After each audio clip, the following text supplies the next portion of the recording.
स्वागत है आप सभी का हमारे चैनल हुसैन इलेक्ट्रॉनिक शॉप पर। आज हम रिपेयर करने वाले हैं 48 वोल्ट डीसी चार्जर। ई रिक्शे का चार्जर जो 48 वोल्ट डीसी होता है उसको आज हम रिपेयर करेंगे। आप देख सकते हैं हमारे पास एक गौरी कंपनी का 48 वोल्ट डीसी चार्जर रिपेयर होने आया है। आप लोगों से गुजारिश व रिक्वेस्ट है, वीडियो अच्छी लगे तो इस वीडियो को लाइक करना। अगर जो भी इस चैनल पर है पहली बार है तो इस चैनल को सब्सक्राइब करना।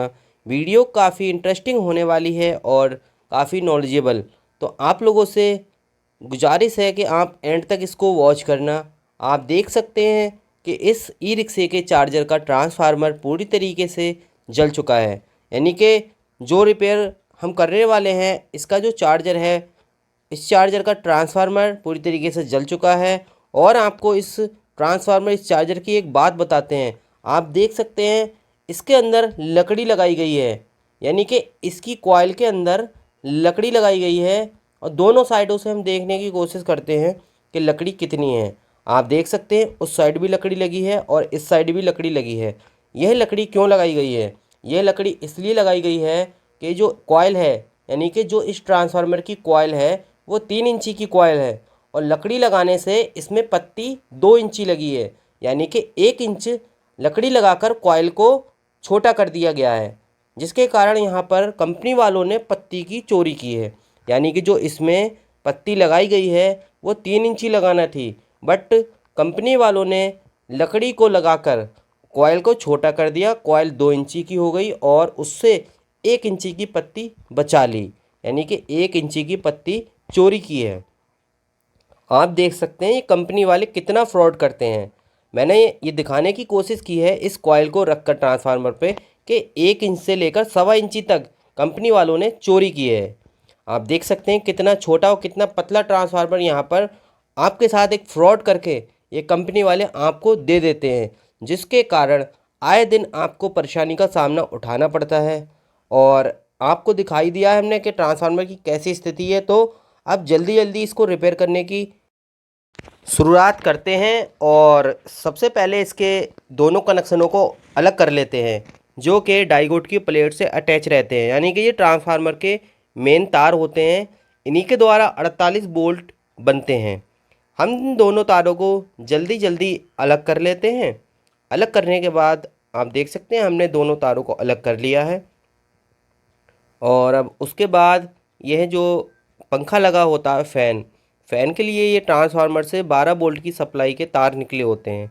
हमने वो दोनों तार अलग कर लिए हैं। और यहाँ से जो एसी कनेक्शन है, यानी कि जो एसी के तार लगते हैं, हम उनको काट लेते हैं, क्योंकि टेप जल चुका है और टेप छूटने में काफ़ी वक्त लेगा।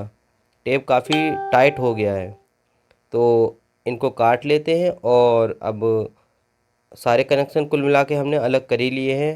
अब कोई भी तार ऐसा नहीं है जो जॉइंट हो। तो अब जल्दी से नट बोल्ट जो है नीचे से जो ट्रांसफार्मर कसा हुआ है जिन पेचों पर, नट बोल्ट पर, वो सारे के सारे खोल लेते हैं। और आपको दिखाने की और बताने की पूरी कोशिश रहेगी कि एक ई रिक्शा चार्जर अच्छे से कैसे रिपेयर करें। तो यहाँ पर हमने सारे के सारे नट खोल लिए हैं और ट्रांसफार्मर को कर लेते हैं इस बॉडी से अलग। हम देख सकते हैं ट्रांसफार्मर हमने अलग कर लिया है और बॉडी को रखते हैं साइड में। ट्रांसफार्मर के सारे पेंच हम जल्दी जल्दी खोल लेते हैं, जिससे हमारी वीडियो छोटी हो और काम भी अच्छी तरीके से हम आपको दिखा पाएँ और बता पाएँ। आप देख सकते हैं हमने जो है ट्रांसफार्मर यहाँ पर खोलना स्टार्ट कर दिया है। और अगर आप भी अगर रिपेयर करें तो ये साफ़ सुथरे तरीके से ही काम करें, क्योंकि गंदे काम जो होते हैं लोगों को अच्छे नहीं लगते हैं। आपसे करा तो लेगा कस्टमर, अगर आप किसी का भी गंदा काम करेंगे वो आपसे करा लेगा, बट आगे आपसे काम कराने में वो कतराएगा। दोबारा हो सकता है कि आपकी शॉप पर वो काम कराने ना आए। तो काम जिसका भी करें अच्छे से करें, सफाई से करें और बेहतर काम करने की कोशिश करें। आप देख सकते हैं हमारे काम में कोई भी जल्दबाजी नहीं है, अच्छे तरीके से साफ़ सुथरा काम करने की पूरी कोशिश की जा रही है। यहाँ पर हमने इस ट्रांसफार्मर के चारों नट बोल्ट खोल लिए हैं और जो इसके क्लेम होते हैं, क्लेम को हमने निकाल लिया है और क्लेम को रखते हैं साइड में। अब हम इस ट्रांसफार्मर में उस जगह पर नज़र मारते हैं जहाँ पर पत्ती सबसे ज़्यादा लगी होती है। और आप देख सकते हैं हमने इस ट्रांसफार्मर को खोल लिया है और अब देखते हैं इसमें कितनी लकड़ी लगाई गई है कंपनी के द्वारा, क्योंकि कंपनी वालों ने ये फ्रॉड किया है। जो कस्टमर हमारे पास लेकर आया है उसको इतनी जानकारी नहीं है, और कंपनी वालों ने देखो समथिंग समथिंग ये 1 से 1.5 इंची के करीब हो रही है पत्ती, और यह 1 से 1.5 इंची पत्ती 1.5 इंची यहाँ पर पत्ती का फ्रॉड किया है। और हमने दोनों कॉइलों को साइड बाई साइड रख लिया है। आप देख सकते हैं दोनों कॉइल बिल्कुल ही एक सी हैं, कॉमन है, इनमें कोई चेंज नहीं है, ना ही कोई फ़र्क है। अब इन दोनों लकड़ियों को हम इस कॉइल के साथ इंस्टॉल करते हैं, क्योंकि कस्टमर को हमने काफ़ी समझाने की कोशिश की कि इसमें आप जो है पत्ती बढ़वा लें, बट कस्टमर तैयार नहीं हुआ। और कस्टमर ने यही कहा कि जैसा हमारा ट्रांसफार्मर है आप ऐसे ही दोबारा से तैयार कर दें। तो हम जो है लकड़ी लगा लेते हैं। लकड़ी लगाने के बाद जल्दी जल्दी इसमें सारी की सारी पत्ती लगाना स्टार्ट करते हैं। आप कभी भी ट्रांसफार्मर को दोबारा से बांधें तो ये ध्यान रखें कि पत्ती कम से कम लगाएं। कम पत्ती लगाने में टाइम तो थोड़ा ज़्यादा लगता है, बट आपका ट्रांसफार्मर बहुत ही अच्छे से वर्क के लिए तैयार होता है। यानी कि जो जो आप कम कम पत्ती लगाकर ट्रांसफार्मर तैयार करोगे उसकी लाइफ बहुत लंबी होती है, और बोल्ट भी बहुत अच्छे से जनरेट करता है। यानी कि जो ई रिक्शे के बैटरी होते हैं वो इजीली बहुत अच्छे से चार्ज करने लगता है। आप देख सकते हैं हमने जो है ट्रांसफार्मर बनाया तैयार कर दिया है, और हम 2 बाई 2 पत्ती यहाँ पर इंस्टॉल कर रहे हैं। आप देख सकते हैं यहाँ पर हम कम से कम पत्ती लगाकर इस ट्रांसफार्मर को तैयार करेंगे, जिससे इस ट्रांसफार्मर की लाइफ लॉन्ग हो और ये अच्छे से काम करे। हम 2 बाई 2 पत्ती, 2 इधर से 2 उधर से लगाकर इस ट्रांसफार्मर को तैयार करने की कोशिश कर रहे हैं, और आपको भी सजेशन देते हैं इसी तरीके से तैयार करें। यहाँ पर हमने ट्रांसफार्मर की जो ई पत्ती होती है उसको कंप्लीट ठोक लिया है, यानी कि कॉइल के अंदर लगा दिया है अच्छे से। अब हम आई को यहाँ पर इसके अंदर फिट करते हैं, क्योंकि सबसे पहले ई लगाई जाती है और ई के बाद आई लगाई जाती है, उसके बाद ही यहाँ पर ट्रांसफार्मर कंप्लीट होता है। और एक बात आप ध्यान रखें और उस चीज़ पर नज़र भी रखें काम करते हुए, कि आपने जहाँ जितनी पत्ती लगाई हैं यानी कि जितनी ई लगाई हैं उतनी ही वहाँ पर आई लगाएं। अगर एग्ज़ाम्पल के तौर पे अगर आपने नीचे की साइड में या ऊपर की साइड में आपने कम लगाई हैं पत्ती, यानी कि आई आपने ऊपर की साइड में कम लगाई और आई नीचे की साइड में आपने ज़्यादा लगा दी, तो आप समझें जब आप इस ट्रांसफार्मर को कसोगे तो ऊपर की साइड यहाँ पर पतली दिखाई देगी और नीचे की चौड़ी। तो फाइनली यहाँ पर हमने ट्रांसफार्मर कंप्लीट कर लिया है और इसके नट बोल्ट वगैरह जो भी हैं वो टाइट कर लिए हैं। अब आपको बताते हैं इसका आगे का काम। ट्रांसफार्मर याद रखें अच्छे से नट बोल्ट खींच लें। अगर आपने नट बोल्ट ढीले रख दिए यानी कि ढीले छोड़ दिए तो ये चार्जिंग करते हुए वाइब्रेट करेगा, यानी कि ये बहुत तेज़ आवाज़ करेगा, जिसके कारण कस्टमर जिसका चार्जर है वो डिस्टर्ब होगा और उसको यह महसूस होगा कि चार्जर अच्छे से नहीं संभला है। तो आप देख सकते हैं यहाँ पर मैंने 2 तार अलग कर लिए हैं, 2 इस हाथ में है मेरे, 2 उस हाथ में। आपको ये चारों तार अच्छे से इनकी पॉलिश को रिमूव करना है, यानी कि जो इन तारों पर पॉलिश है ब्राउन कलर की, इस पॉलिश को अच्छे से एक पत्ती लेकर इसी ट्रांसफार्मर की एक आई ले लें और उस आई से इसकी पॉलिश को, यानी कि जो इस तार पे पॉलिश है उसको अच्छे से रिमूव करें। अगर आपने पॉलिश अच्छे से रिमूव नहीं करी तो हो सकता है कि चार्जर चलने में दिक्कत करे, और हो सकता है कि ई रिक्शा के जो बैटरी हैं उनको चार्ज ढंग से ना कर पाए। तो आप ये याद रखें इस ट्रांसफार्मर को फिट करने से पहले कि इसकी पॉलिश को अच्छे से रिमूव कर लें और अच्छे से साफ़ कर लें। देख सकते हैं सबसे पहले हमने मोटे तारों से स्टार्टिंग की है पॉलिश को रिमूव करने की। आप चाहें तो पतले से भी शुरुआत कर सकते हैं, इसमें कोई हर्ज नहीं है। आप जैसा बेहतर समझें वैसा काम कर सकते हैं, बट हमने यहाँ पर मोटे तार से स्टार्टिंग की है और हमने अच्छे से यहाँ पर पॉलिश साफ़ कर ली है। अब हम ये पतले तार हैं यानी कि जो एसी कनेक्शन है, जहाँ से एसी बिजली के तार लगाए जाते हैं, उस तरीके के साफ़ करते हैं। आप ये बात हमेशा याद रखें कि जो ई रिक्शा की कॉइल होती है 48 वोल्ट, वो हमेशा जो मोटे तार होते हैं वो डीसी करंट होता है और जो पतले होते हैं उस पर एसी करंट लगाया जाता है। और जो सबसे पतले यानी कि जो दो बारीक से तार उस साइड से निकले होते हैं, उन पर 12 वोल्ट डीसी करंट निकलता है, जो कि हमारे फ़ैन के लिए कारगर होता है। यानी कि अगर आपको फ़ैन चलाना है तो वो ये 12 वोल्ट सप्लाई जो है जनरेट करते हैं पतले वाले तार, बारीक वाले जो साइड हैं, आप उससे फ़ैन चला सकते हैं। तो यहाँ पर फाइनली हमने ये दोनों मोटे वाले तार की भी पॉलिश रिमूव कर ली है और जो एक कॉमन तार होता है और एक जो हमारे मदरबोर्ड यानी कि चार्जर के कार्ड पर जो जाता है, दोनों को हमने अच्छे से पॉलिश साफ़ कर ली है चारों तारों की। यहाँ पर ये दो तार फ़ैन के लिए हैं। हमारा ट्रांसफार्मर अब चार्जर के अंदर लगने के लिए एकदम रेडी हो चुका है और एकदम कंप्लीट है। अब चार्जर की बॉडी को देखते हैं कि बॉडी की क्या कंडीशन है। यहाँ पर हमने जब चार्जर की बॉडी को उठाया तो हमें यहाँ पर बहुत ही गंदगी का सामना करना पड़ा। आप देख सकते हैं इस चार्जर के अंदर कितनी गंदगी है। चारों तरफ यहाँ पर धूल जो है, मिट्टी चिपकी हुई है और अगर हम इसी कंडीशन पर इसमें ट्रांसफार्मर लगा देते हैं तो हमारा काम करने का कोई फ़ायदा नहीं है। तो यहाँ पर हम सबसे पहले इस चार्जर को साफ़ करने की कोशिश करते हैं। तो फाइनली हमने चार्जर को देखो अच्छे से क्लीन कर लिया है। जो धूल मिट्टी जो गंदगी थी उसको यहाँ पर हमने हटा दिया है, चार्जर की बॉडी से रिमूव कर दिया है। बहुत अच्छे से हमने सफाई की है जिससे हमारे काम में और जो है सफाई आए, क्योंकि अगर आप कोई भी काम करते हो और उस काम में गंदगी नज़र आती है तो आप कितनी ही मेहनत करना, आपके काम में सफाई नहीं दिख सकती सामने वाले को। तो यहाँ पर हम अब ट्रांसफार्मर रख लेते हैं जो हमने अच्छे से तैयार किया है। आप देख सकते हैं हम यहाँ पर ट्रांसफार्मर रखते हैं और आप एक बात का याद रखें, ट्रांसफार्मर रखते समय आप इस ट्रांसफार्मर के नीचे थोड़ा सा गत्ता लगा लें। गत्ता लगाने से ये फ़ायदा होगा, जो ट्रांसफार्मर में आप नट बोल्ट नीचे से कसेंगे तो जो लूजिंग होगी वो गत्ता लगाने से लूजिंग ख़त्म हो जाएगी। आप अच्छे से ट्रांसफार्मर को टाइट कर सकते हो। यहाँ पर हम इस ट्रांसफार्मर को टाइट करते हैं, अच्छे से नट बोल्ट कसते हैं। फाइनली नट बोल्ट कस लिए हैं, अब बारी है कनेक्शन की। तो जो मेरे इस वक्त हाथ में तार हैं, मैंने आपको पहले ही बताया था ये डीसी तार है। इन तारों का काम होता है डाइगोड की प्लेट पर लगना। तो हम इन तारों को थोड़ा थोड़ा मोड़ लेते हैं।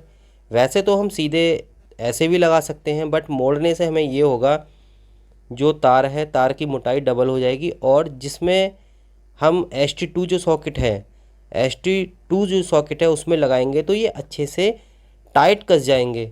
यानी कि अगर हम सिंगल लगाते हैं तो थोड़ी लूजिंग होगी और अगर हम इस तरीके से डबल इसको फोल्ड करके अगर हम इसको डबल करके ST2 के अंदर लगाएंगे तो जो लूजिंग होने के चांस हैं वो भी हमारे ख़त्म हो जाएंगे और जो कस्टमर है, कस्टमर का काम भी बेहतर होगा। कस्टमर का अगर काम बेहतर होगा, लंबे समय तक काम चलेगा, तो वो कस्टमर हमसे खुश भी होगा कि हमने काम उसका बेहतर करके दिया। आप अगर किसी का भी काम करें तो रेट में लड़ लें, बट किसी का काम बेकार ना करें। यहाँ पर हम तारों को जो है ST2 के अंदर डालते हैं और अच्छे से टाइट करें। यह तार बहुत ही लोड लेते हैं क्योंकि यही तार दोनों 48 वोल्ट DC जनरेट करते हैं। यानी कि यह तार डाइगोड पर जाने के बाद 48 वोल्ट करंट निकालने लगते हैं।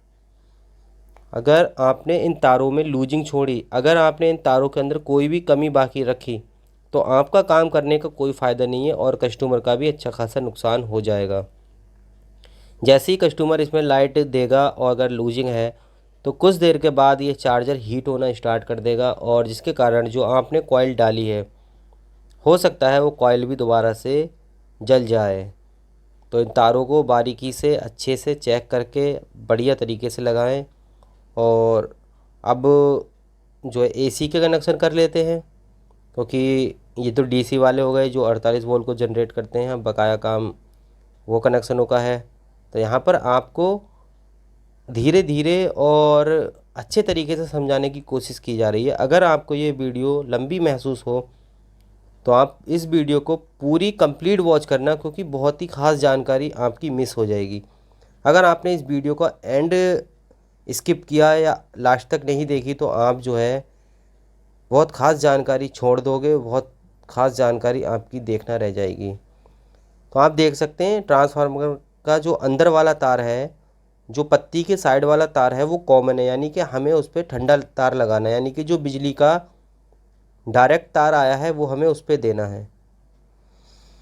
और उसके बाद जो ये बाहर वाला तार है जिसको हमने पॉलिश रिमूव की है जिस तार की, यह तार उस तार पे लगेगा जो तार मदरबोर्ड से आया हो, यानी कि यह तार सीधे सीधे मदरबोर्ड पर जाना है, और एक तार जो है उस पर कॉमन बिजली का ठंडा लग जाएगा। तो ये बात आपको ध्यान देना है कि आप कनेक्शन गड़बड़ ना करें, वरना आपकी जो मेहनत है वो बिल्कुल बेकार जाएगी। आप देख सकते हैं हम कैंची द्वारा जो है तार को साफ़ करने की कोशिश कर रहे हैं, क्योंकि इस तार पर कार्बन काफ़ी था, और काम करते वक्त आपको इन्हीं चीज़ों का ध्यान देना है कि आप जल्दबाजी में कोई भी ऐसा काम ना करें कि जिस पर कार्बन हो या कोई छिला हुआ तार हो या कोई टूटा हो या कोई जॉइंट हो, कि आप जल्दबाजी में उनको ऐसे ही छोड़ दें, तो आपका काम करने का कोई फ़ायदा नहीं है। अगर आप एक अच्छा काम ना कर पाए और साफ़ सुथरा काम ना कर पाए तो हम इसके साथ एक ब्लैक कलर का नया तार लगाएंगे, क्योंकि उस तार को स्विच पे जाना है और वो तार पुराना हो चुका था। आप देख सकते हैं हमने उस तार को तोड़कर जो है फेंक दिया है। अब ये बिजली का डायरेक्ट तार आया है, तो इस तार को लगा लेते हैं हम कॉमन वाले तार पे। ट्रांसफार्मर का जो कॉमन तार है अंदर वाला, जो मैंने बताया था आपको, ये कॉमन का तार है, और इस तार को हमने लगा लिया है। आप देख सकते हैं यहाँ पर हमने एक तार तो लगा लिया है। अब इस पर पेस्ट लगा के, पेस्ट भी आपको जो है जेन्युइन वाला लगाना है जो एल्युमिनियम को अच्छे से पकड़ सके। यहाँ पर हम एल्युमिनियम वाला पेस्ट लगाते हैं बढ़िया, जो एकदम जेन्युइन पेस्ट आता है। इस पेस्ट के द्वारा अगर आप कभी भी टांका लगाएंगे तो आपका टांका लूज नहीं रहेगा। और सोल्डर जो हम इस्तेमाल कर रहे हैं यह भारती का सोल्डर है। भारती का सोल्डर जो है आज की डेट में सबसे बेस्ट और सबसे महंगा सोल्डर आता है। बहुत सी कंपनी आज के दौर में सोल्डर मार्केट में बेच रही हैं, बट सारे के सारे थर्ड क्वालिटी सोल्डर होते हैं। इसकी भारती की 50 ग्राम की डिब्बी जो है समथिंग 70 से 80 रुपये की आती है। तो आप देख सकते हैं यहाँ पर हमने कॉमन का तार जो था वो बहुत ही अच्छे तरीके से यहाँ पर जॉइंट कर लिया है। हमने पहले तार को लपेटा, तार पर पेस्ट लगाया, उसके बाद हमने तार को सोल्डरिंग कर दिया है। जो हमने लूज की जो गुंजाइश थी उस गुंजाइश को बिल्कुल ही दूर कर दिया है। अब इस तार में रत्ती भर भी गुंजाइश बाकी नहीं रह गई है। अब हम जो है इसका बाहर वाला तार है उसको कनेक्शन देते हैं, उसको लगाते हैं। और आप जो है तार पर कहीं भी ऐसी जगह टाँके लगा रहे हैं जिस जगह पर आप देख सकते हैं कि अर्थिंग आने का या करंट लगने का या बॉडी से टच होने का अंदेशा है, तो उस पर अच्छे से टेप लगाएं, क्योंकि टेप लगाना आपका बहुत ज़रूरी है। अगर किसी का भी काम कर रहे हैं आप या ख़ुद का भी काम है और उसमें करंट आने लगे तो वो एक रिस्की चीज़ होती है, और रिस्क आप बिल्कुल भी रत्ती भर किसी के भी लिए ना छोड़ें, इससे किसी का भी नुकसान हो। तो आप देख सकते हैं जो बाहर वाला तार बचा है उस पर कनेक्शन देते हैं। आप देख सकते हैं यहाँ पर बहुत गंदा सा टेप लगा है, तो पहले आप गंदा सा टेप हटा लें। अगर आपके सामने भी ऐसी कंडीशन हो तो आप इतनी जल्दबाजी ना करें। कुछ लोगों का हमने ऐसा भी देखा है कि यही तार जैसा अभी आप देख रहे हैं मेरे हाथों में, इसी तार को लेकर जल्दी जल्दी जो है वो ब्लेड से छील छाल के यहीं लगाने की कोशिश करेंगे। तो यहाँ पर हम अच्छे से इस तार को जो है साफ़ करते हैं। साफ़ करने के बाद हम इसको तार को थोड़ा निकालेंगे। तार जो है बहुत छोटा सा है, इस तार को निकालेंगे। तार को हम जो है थोड़ा सा छील लेते हैं, लंबा कर लेते हैं, क्योंकि जितना ज़्यादा छिला हुआ होगा उतने अच्छे से यहाँ पर इस ट्रांसफार्मर के तार पर जो है लगने में आसानी होगी, और जो लूजिंग के चांस होंगे वो ना के बराबर रह जाएंगे। काम हमारा बेहतर और साफ़ सुथरा अच्छा होगा। आप काम करते हुए सबसे पहली और सबसे लास्ट और सबसे आखिरी बात पर हमेशा ध्यान रखें कि आप जल्दबाजी ना करें किसी भी काम में। क्योंकि लाइट के काम में जल्दबाजी इंसान को हमेशा नुकसान पहुंचाती है। हमने इस चार्जर को बनाते हुए या संभालते हुए कोई भी जल्दबाजी नहीं की। हमने बहुत आराम आराम से काम करने की कोशिश की है, जिसके कारण हमारी वीडियो भी काफ़ी लंबी हो गई है। बट हमें वीडियो लंबी होने से कोई मतलब नहीं है, हमें एक अच्छा काम करना था, आपको एक अच्छा काम करके हमें दिखाना है। जिसके कारण अगर आप हमारी वीडियो वॉच करें तो आपको ये रियलाइज़ नहीं होना चाहिए कि इस काम में रत्ती भर भी गड़बड़ी है या किसी गड़बड़ी की गुंजाइश बाकी रखी है। काम जो है काम के हिसाब से ही अगर आप करेंगे तो काम आपका बेहतर होगा, अच्छा होगा और उस काम में टुकाई नहीं आएगी। अगर किसी भी काम में आप करते हैं दिल और जान से और जल्दबाजी करते हैं और आपके काम में टुकाई आती है तो उस काम का कोई भी महत्व नहीं है। हमने सारे के सारे कनेक्शन कर लिए हैं, ये 2 कनेक्शन रह गए हैं, वो भी हमें फ़ैन पर देने हैं। तो ये कनेक्शन करेंगे हम सबसे लास्ट में। अब सारे कनेक्शन कर ही लिए हैं, उसके बाद ये डाइगोड की प्लेट। आप अगर कभी भी इस चार्जर को रिपेयर करें तो सबसे पहले इस डाइगोड की प्लेट पर ज़रूर नज़र मारें। ज़्यादातर जो होता है, ज़्यादातर केसेस में हमने ये देखा है, अगर ट्रांसफार्मर जलता है तो ये डाइगोड भी बहुत ज़्यादा ख़राब होते हैं। यहाँ पर आप देख सकते हैं सबसे पहला वाला डाइगोड जो है ये फटा हुआ नज़र आ रहा है, ये ब्लास्ट हो गया है। आप देख सकते हैं 4 तरीके से यहाँ पर सीरीज बनाई गई है। 4 डाइगोड 4 जगह लगे हुए हैं। यहाँ पहले वाले हिस्से में ये पहला वाला डाइगोड ही फटा हुआ है और जब एक फटेगा ये डाइगोड सारे सीरीज में लगे हुए होते हैं। आप हमेशा ये बात ध्यान दें और ध्यान रखें कि आप डाइगोड बहुत अच्छे से चेक करें।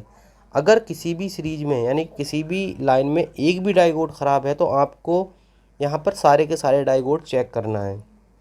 अगर आपने सारी मेहनत कर ली, सारा काम कर लिया, आपने बहुत अच्छे से काम किया और आपने अगर इस डाइगोड की प्लेट को अच्छे से चेक नहीं किया, एक भी डाइगोड इसमें ख़राब लगा रह गया तो ये चार्जिंग नहीं करेगा और आपको यहाँ पर बार बार फॉल्ट शो करता रहेगा। यानी कि ये डाइगोड जब तक सही नहीं लगेंगे यहाँ पर 48 वोल्ट हमारे जनरेट नहीं होंगे। अगर 48 वोल्ट जनरेट नहीं होंगे तो हमारा चार्जर सही से काम नहीं करेगा और जब हमारा चार्जर सही से काम नहीं करेगा तो हमारा काम करने का कोई फ़ायदा नहीं है।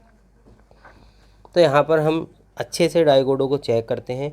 डाइगोडों को चेक करने का जो है फार्मूला आपको याद ही होगा। आपके पास अगर डिजिटल मल्टीमीटर है तो उसको बजर मोड पर आप सिलेक्ट कर लें। बजर मोड पे ले जाने के बाद आपको डाइगोड उल्टे तरफ से लगाना है। जो डाइगोड का पॉजिटिव पॉइंट होता है, जिस पर निशान होता है वो पॉजिटिव और जिस पर निशान नहीं होता जिस तरफ वो नेगेटिव। तो नेगेटिव तरफ आप जो है क्रॉप रेड वाली लगाएं यानी कि लाल वाली और पॉजिटिव तरफ आप ब्लैक लगाएं।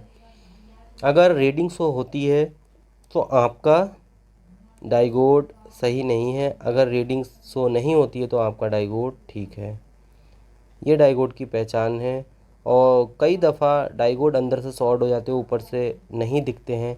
ऐसी कंडीशन में भी आपको बहुत बारीकी से काम करना होगा। अगर आप बारीकी से काम नहीं करेंगे तो आपका चार्जर अच्छे से ठीक नहीं हो पाएगा। तो यहाँ पर हमने डाइगोड जो थे जितने भी ख़राब लगे हमने सारे चेंज कर दिए हैं। हमने डाइगोड चेंज करते हुए इसलिए नहीं दिखाया है, वीडियो काफ़ी बड़ी हो रही है, वीडियो को हमें इतना बड़ा नहीं करना था कि आप देख ना पाएँ। यहाँ पर हम सारे के सारे जो कनेक्शन थे वो कर ही दिए थे। ये एक कनेक्शन रह गया था जिसको हमने नया तार ब्लैक वाला लगाया था, इसको यहाँ स्विच पर देना था, ये हम भूल गए थे और अब हम इसको कनेक्शन कर देते हैं। कनेक्शन हो ही गए हैं और अब बिजली के तारों को लगाते हैं सीरीज बोर्ड में। आप कभी भी काम करें, काम करने के बाद तुरंत डायरेक्ट बिजली ना दें उस चीज़ में, वरना वो चीज़ ख़राब हो जाएगी। हमने सीरीज बोर्ड में जो है तार लगा दिए हैं और अब हम इस चार्जर को अपने करते हैं ऑन। तो स्विच को करते हैं हम ऑन और फाइनली यहाँ पर हमारी दोनों एलईडी ग्लो हो चुकी हैं। एक एलईडी जो है हमारी लाइट को शो करती है और दूसरी एलईडी हमारी चार्जिंग शो करती है, तीसरी हमारी वोल्टेज शो करती है। यहाँ पर आप देख सकते हैं सामने जो हमारा बल्ब 100 वाट का बल्ब धीरे धीरे ब्लिंक करने लगा है और जिस भी मैकेनिक को इसकी चार्जिंग अच्छे से चेक करने ना आती हो वो आज सीख सकता है। हमने सिखाने की भरपूर कोशिश की है। यहाँ पर आप जब ब्लैक और रेड वाला तार आपस में शॉर्ट करेंगे तो आपका बल्ब लोड मानकर यहाँ पर वो बंद हो जाएगा। तो देखते हैं दोबारा चार्जिंग उठती है। यहाँ पर चार्जिंग हमारी दोबारा से उठ गई है। और अगर आपके तार मिलाने पर आपका बल्ब तेज़ होता है तो आपका चार्जर ठीक हो चुका है। यह होती है सीरीज बोर्ड से चार्जिंग चेक करने की प्रक्रिया। तो फाइनली हमने यहाँ पर चार्जर अच्छे तरीके से ठीक कर दिया है। अगर आप लोगों को हमारी वीडियो पसंद आई हो तो हमारे चैनल को सब्सक्राइब करना, वीडियो को लाइक करना और कमेंट एंड शेयर